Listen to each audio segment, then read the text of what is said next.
On this second episode of Dreamin N Drivin, we got to link up with Chael Blinya, an extremely gifted artist from Tampa, Florida, who is solidifying his name as one of Tampa's most special talents. A master of his craft, Chael Blinya combines words and metaphors in such a way you have to rewind the track or it may just go over your head. Chael let me come through to his hometown to chop it up about where he's from, what he's up to, and what his future goals are. Sit down, get comfortable, and enjoy as we hear what our friend Chael has to say. Chael. What's up, Jimmy? Baby? Ain't it? What's good? What's good? Yo, hey, where we at, bro? Tell us where we at. So we're at Copeland Park in between Fowler Avenue and Bush Boulevard. For sure. And what we're gonna do is just drive down Bush Boulevard. For sure. He said he wants to see my hood. Yeah. So I'm gonna show him the neighborhood. That's what we doing. It's a Brimify, we out. For sure, man. So, first of all, I appreciate you letting me come through, Brody, and on a short notice, for real, and let me see how everything is over here with you, Brody. So You say Brody a lot. that's my word. That's my word. I can see. That's my word, man. I can That's see. my word, man. I've never been called Brody ever before in my life. It's the first time. You got me man. feeling like Russell Westbrook. First for everything, my guy. First for everything, my guy. So we're heading down to Bush Boulevard. Bush Boulevard, for sure. Yeah. Bush Boulevard, and man, this is for people who don't know, who aren't from Tampa, man. Yeah, just kind of tell them what Bush Boulevard is, and So Bush Boulevard is part hood, part suburbs. yeah, It's yeah. I think it's like the melting pot spot in my side of town. Yeah. It's also where Busch Gardens is. That's an amusement park. Right, that one might be familiar to people. Oh yeah, for sure. Mhm. Yeah, it's like literally smack dab. Yeah. In Bush Boulevard. Sure. And when it comes down to Bush, it's like one of those streets where it has like three different names. Like if you go further up north, if you go more northeast, Bush Boulevard is like Gun Highway. And if you go the opposite direction, it turns into Temple Terrace Parkway and also Bullet Parkway, and which also turns into Harney Road. So Bush Boulevard is just one of those multi-name streets. Probably been in the area for a long time. Yeah, For sure. it goes from a 3-lane Yeah. on both sides type of road to Yeah, 2 yeah. lanes. I just think it's that perfect haven of it's not dangerous on a conduct level, so Right. you don't really have to worry about crime as much as other disenfranchised areas of major metropolitan cities. But at the same time, everybody is in a very poor tax bracket, so Yeah. it's you have people who are really poor, and then you have people who are poor middle class, and then the most you'll probably see is upper middle class, Right, if right. even, but that's Okay. in the Temple Terrace area, next to the golf courses and stuff. So I call it suburbia ghetto because it's not too hood, but it's not too suburban. And if you're from the hood, you'll probably think it's suburban. You'll probably think it's some sweet shit. If you're from the ghetto, you'll probably think this is oh, this is a step up. It'll be some Jefferson shit. For sure. I think that is an important piece, because not kind of being in the middle of maybe true poverty and we kind of actually have a chance out. Yeah. It's you have a different perspective. You know what I'm saying? Yeah. You kind of see things different. It's a mix. You know what I'm saying? So would you say that kind of got embodied in you? You kind of have you're not completely hood and street. You're not completely middle class, upper class. You're just kind of floating. You know what I'm saying? I mean, I'll say it like this: right now, I'm broke. Right now, I am fucking broke. Okay. Right now, because the thing with America is the moment you start making money. Give me that shit back. Yeah, first of all, it's that shit, and then they fucking changed the tax bracket. So it's Right. is 16 an hour really doing anything anymore? Right. 16 an hour is the new 12 an hour. Yeah.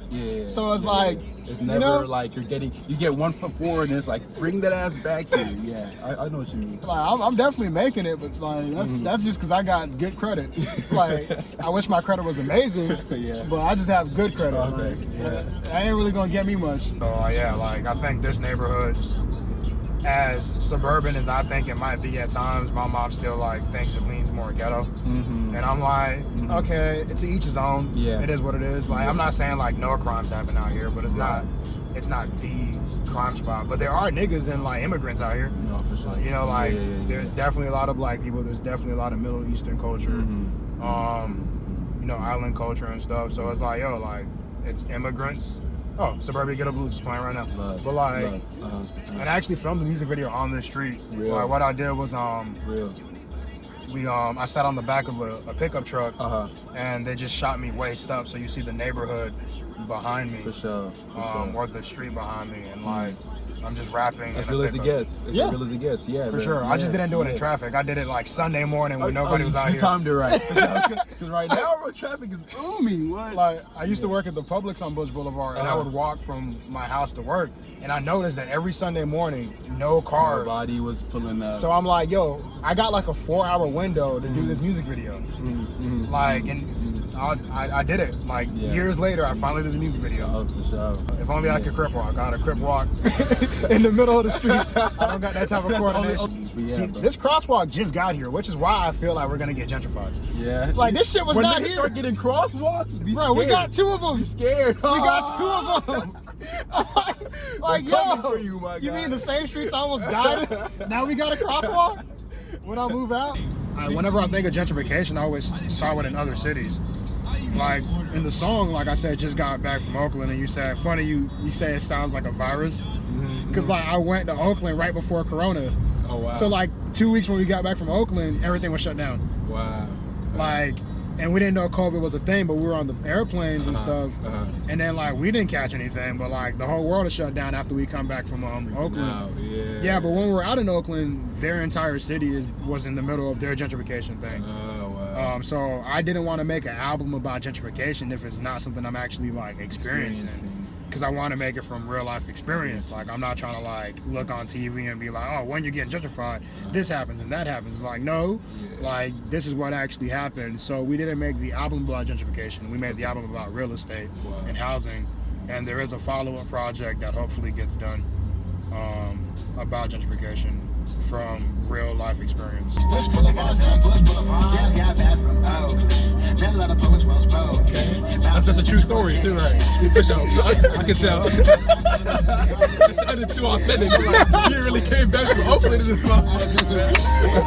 Domination. Check parameters, extra calendars, ain't no time for vacation. So kind of like talking about like how this place kind of is a part of you. You know what I'm saying?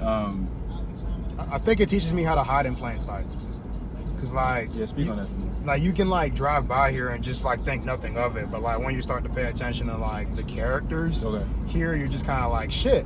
It really feels like people from different hoods in Tampa just kind of found a middle ground. Wow. Like it really does feel like that, cause ain't nobody really repping Bush, but like everybody on Bush is repping a bunch of other shit. So I'm like, okay, this is like you just kind of hide in plain sight type of deal. Everybody kind of safe here, kind of vibe, maybe. Yeah, like on a song like Silver Spoon Rusty on my album, I say we moved to this neighborhood, a product of failed gentrification. Because in my theory, like the part of the neighborhood I live in is like it looks like the makings of a suburb, but then everybody who lives there isn't of that cloth. It's not of that ilk. Like they're not of the suburban ilk. Like they're from different backgrounds and stuff. So I'm like, okay, it's a product of failed gentrification. Wow. So kind of like bringing everybody together.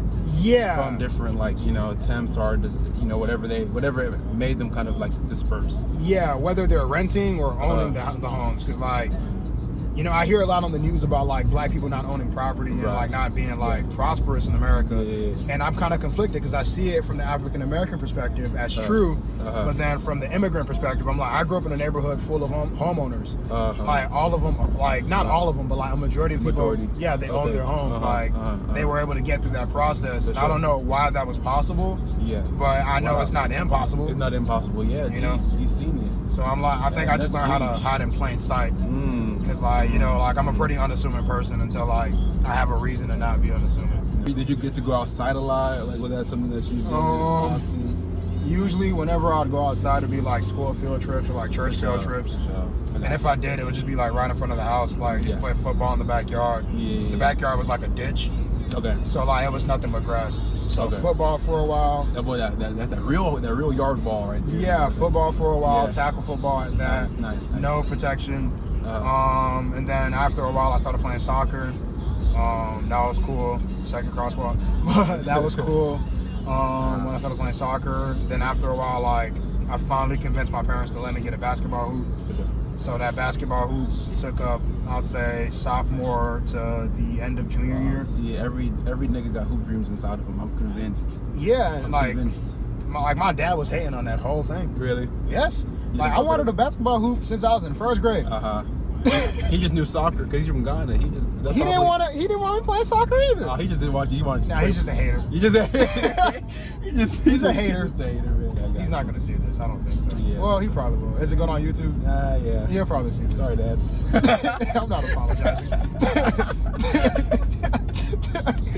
This may be a stretch, but like, What's I up? kind of feel like, you know, you having like an experience of so much different culture, like I feel like you've seen a lot, and I feel like that kind of translates into your style as an artist, because listening to your music, like you're able to like hit a bunch of different flows, and like, you know, like, bro, you be singing like you do, but you kind of change your tone a lot, you know, and I really feel like it's because like as you are, you're not singly faceted, like you're multifaceted as a person. And I really see that reflected in your music, but I don't know if that resonates with you at all. If that's something you do intentionally. Oh yeah, like I'd say like I don't think it's intentional, but I do keep it in mind. Mm-hmm. I get bored, so like I assume everybody else is getting bored as I'm rapping too. Okay. And I don't mean to make it about the zodiac signs or nothing, but you know I definitely have. It always comes back to the zodiac somehow. I've been doing a lot of research on like me as like in the zodiac world, and also just the zodiac world in general. Okay. And I think that probably attributes to like me being a Gemini moon. Okay. So like, you know, your moon sign is where your emotions lie. Music is kind of a direct reflection of your emotions, and I got the Gemini placement in my emotions. Yeah. So like, if you know anything about zodiac shit, Geminis are just kind of like they always got to see two sides of everything. Okay. So like, I think I'm constantly in like a weird emotional, like, okay, I'm doing this musically, let me switch it up, you know. And then all my favorite rappers are Geminis. Oh, really? And they switch it up all the time, like Lauryn Hill, Andre, Kendrick, Kanye. And you might say, aren't all the best rappers Geminis? Yeah, cool. Like, but like it's a different level of connection. With everything you got going on right now, man, can you kind of speak to, you know, what you see, like what you would like to see, you know, in your life, in life in general, you know, as far as your goals, your dreams, your vision for yourself, your vision for the future? For me, like, I'm trying to get my business right. I want to embrace notoriety and not see it as fame. When I embrace notoriety and not see it as fame, because like if I see it as fame, it's gonna feel tainted, and I'm not gonna want to like keep on going. I'm gonna like always go back and forth. But I think for my future, like I want to be one of the greatest writers of all time. Like, so how I'm gonna like get that out of Tampa is what I'm trying to figure out right now. And it's taking a lot, man, because there's no machine behind me. It's just me and a few credit cards, and a bank account. right. Just moving it. That's all it is, man. I'm just gonna be getting W-2s for a long time. For sure. I really hope I can take this to like a world stage. Like I want to like feel in my heart that I'm one of the greatest writers of all time, and then be put on like a world stage to prove it. You know, I want the world to know it. But if the world doesn't know it and I know it before I die, I can live with that. But then again, I'll be dead, so do I have to live with it? You really don't. You know, I say that all the time. If I can do this before I die, I can live with it. But I'm like, but if I'm dead, does it really you're matter? Not living with anything. Exactly, you know. I think a lot of people got to ask themselves that, like, you know, am I doing this for other people and their recognition, or for myself and my recognition according to my goals and my values? You know, I think that's a big way to kind of differentiate, like, things you do in life, goals, the way you present yourself. I feel like that can really change a lot of stuff. Like, I wanted to ask you, man, if you can like talk to maybe a younger version of yourself, or just like somebody who's like growing up and trying things out, and you know they have these dreams, they really don't know what to do about them. You know, what would you say, kind of with your experience and your wisdom, like if you could talk to them, what would be like some words of advice that you can give them? Oh, you're never gonna figure it out, but that's not the problem. Like, figuring it out is not the goal, because once you figure it out, if you do, you're not gonna want to do it anymore. So like, yo, like, don't worry about figuring it out. It's just kind of like, yo, Just be ready for the moment. That's it. Like, stop trying to make the moment. Just be ready for the moment. You know, like when you like start thinking of that, you get more humble and you just become more ready to just be your greatest self at all times. You know, like whenever you worry about figuring shit out, it's like, yo, what are you really doing this for? Because I feel like I'm always like worrying about like, okay, how can I be a more efficient writer, and how can I do this, how can I do that? I'm worried about the process, and like, yeah, I'm a very process oriented person. Yeah. And like, I'm trying to like make everything a step-by-step instruction manual, whereas like if I wake up this way and I do this, it's gonna create good art. You know, if I do this, I do that, it's gonna create success. Now, if I just focus on what I gotta do when I gotta do it, that would create success. So like, I gotta stop worrying about the process and trying to figure out the perfect process, or if I tuck in my elbow this way. No, like you know, when you're shooting a basketball, they're like, oh, tuck in your elbow, keep your back straight. Yeah, you could do that. You usually miss when you focus too much on that. Yeah, but when you let your mind kind of just disappears. Like, I just been going to basketball courts and shooting threes, and I'm not that good, but like but I'll say like I've gotten to a point where like I'm making at least 3 in a row, and then missing like 1 or 2 and then going back to it. And the only time I'm ever doing that like on a consistent basis is whenever my mind is just blank. The moment I start thinking about other things and trying to like control my life and trying to like control every little detail. You lose control almost. It's like I can no longer just hold the ball the way I know to hold it. Like, I know what the stroke is, but I keep on focusing on other things that's like deviating from that stroke. Like the mind is being occupied by things that don't really matter in the moment because I'm so busy trying to figure it out. So like, I'll tell my younger self, like, stop worrying about not being able to write raps and just freestyle. Because like, I could only freestyle for a long time. I couldn't write down a rap to save my life. And that like set me back 2 years. Like, stop worrying about not memorizing fast enough and just worry about recording music in a studio. Even if your mom won't let you go to a studio, just figure out how to get the studio set up, you know, done. Like, I was over here recording with a boombox and an iPad, memo app. Oh shit! Hey, just holding it to the mic on the iPad and like trying to get the levels right. You know, that's the OG mixing and mastering.